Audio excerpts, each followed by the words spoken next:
Halo teman-teman, kami dari kelompok 10 dengan anggota ada saya sendiri, Megawati Hari, dan yang kedua ada Guainete Bintang, dan yang ketiga ada Mega Malonda, dan yang terakhir ada Meisi Turkan. Kami akan mempresentasikan video pembelajaran mengenai akuntansi piutang dan akuntansi aktiva tetap. Baiklah, kita masuk dalam materi. Yang pertama ada pengertian piutang. Piutang adalah hak pemerintah untuk menerima pembayaran dari entitas lain termasuk wajib pajak, wajib bayar atas kegiatan yang dilaksanakan oleh pemerintah. Hal ini senada dengan berbagai teori yang mengungkapkan bahwa piutang adalah manfaat masa depan yang diakui pada saat itu. Penyisihan piutang tak tertagih adalah taksiran nilai piutang yang kemungkinan tidak dapat diterima pembayarannya di masa akan datang dari seseorang dan atau korporasi dan atau entitas lain. Nilai penyisihan piutang tak tertagih tidak bersifat akumulatif tetapi diterapkan setiap akhir periode anggaran sesuai perkembangan kualitas piutang. Penilaian kualitas piutang untuk penyisihan piutang tak tertagih dihitung berdasarkan kualitas umur piutang, jenis atau karakteristik piutang, dan diterapkan dengan melakukan modifikasi tertentu tergantung kondisi dari debitornya. Mekanisme perhitungan dan penyisihan saldo piutang yang mungkin tidak dapat ditagih merupakan upaya untuk menilai kualitas piutang. Nah, selanjutnya pengakuan piutang. Yang pertama, diterbitkan surat ketetapan atau dokumen yang sah. Yang kedua, telah diterbitkan surat penagihan dan telah dilaksanakan penagihan. Atau yang ketiga, belum dilunasi sampai dengan akhir periode pelaporan.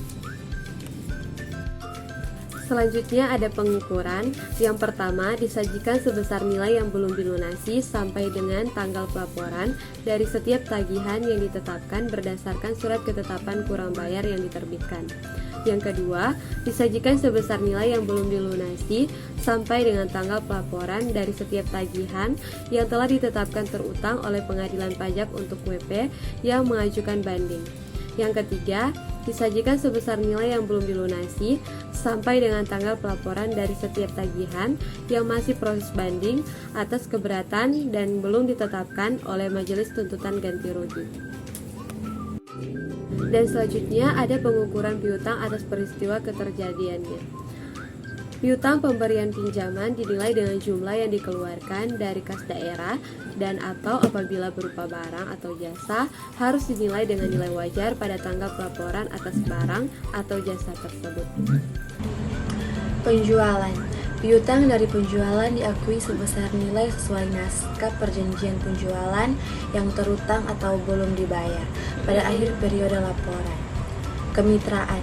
Piutang yang timbul diakui berdasarkan ketentuan-ketentuan yang dipersyaratkan dalam naskah perjanjian kemitraan, pemberian fasilitas atau jasa yang timbul diakui berdasarkan fasilitas atau jasa yang telah diberikan oleh pemerintah pada akhir periode laporan dikurangi dengan pembayaran atau uang muka yang telah diterima. Penilaian. Ada dua, yaitu piutang disajikan sebesar nilai bersih yang dapat. Yang kedua, nilai bersih yang dapat direalisasikan adalah selisih antara nilai nominal piutang dengan penyisihan piutang. Dasar yang digunakan untuk menghitung penyisihan piutang adalah kualitas piutang. Kualitas piutang dikelompokkan menjadi 4 dengan klasifikasi sebagai berikut. Yang pertama, kualitas piutang lancar. Yang kedua, kualitas piutang kurang lancar. Yang ketiga, kualitas piutang diragukan. Dan yang keempat, kualitas piutang macet. Aktiva tetap. Pengertian aktiva tetap adalah kekayaan perusahaan yang memiliki wujud, mempunyai manfaat ekonomis lebih dari 1 tahun dan diperoleh perusahaan untuk melaksanakan kegiatan perusahaan, bukan untuk dijual kembali. Karakteristik transaksi aktiva tetap. Yang pertama, frekuensi terjadinya transaksi yang mengubah aktiva tetap relatif sedikit dibandingkan dengan transaksi yang mengubah aktiva lancar. Dan yang kedua, sistem otorisasi perolehan aktiva tetap diterapkan pada saat perencanaan perolehan dan pada saat pelaksanaan perencana perolehan aktiva tetap.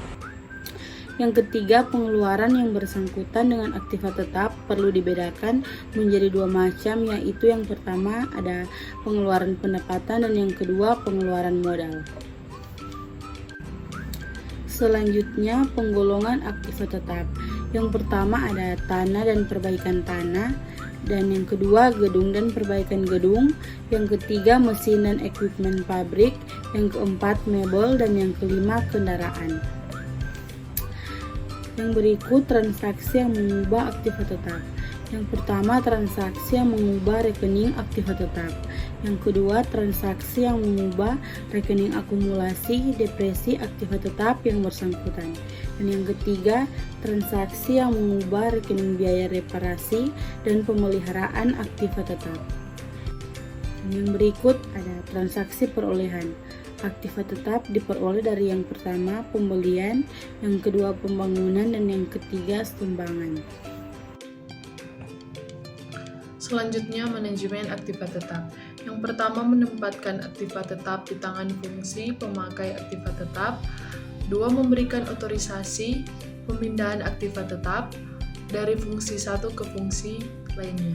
Dan yang ketiga, memberikan otorisasi penghentian aktiva tetap. Dan yang terakhir, memberikan otorisasi pengiriman aktiva tetap untuk keperluan reparasi. Selanjutnya kita masuk pada tahun perolehan.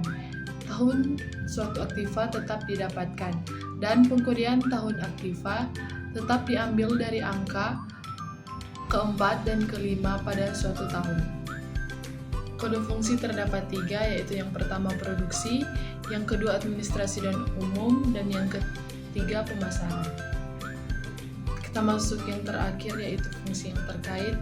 Yang pertama ada fungsi pemakai, dua fungsi riset dan pengembangan, yang ketiga direktur yang bersangkutan, yang keempat direktur utama, yang kelima fungsi pembelian, yang keenam fungsi penerimaan, yang ketujuh fungsi aktiva tetap, dan yang terakhir fungsi akuntansi.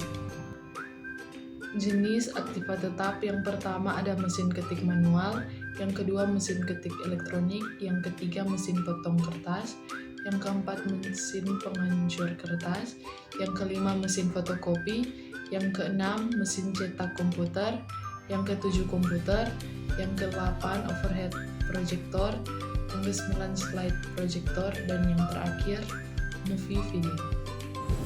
Baiklah, sekian dari video presentasi kami. Thanks for watching. Bye-bye.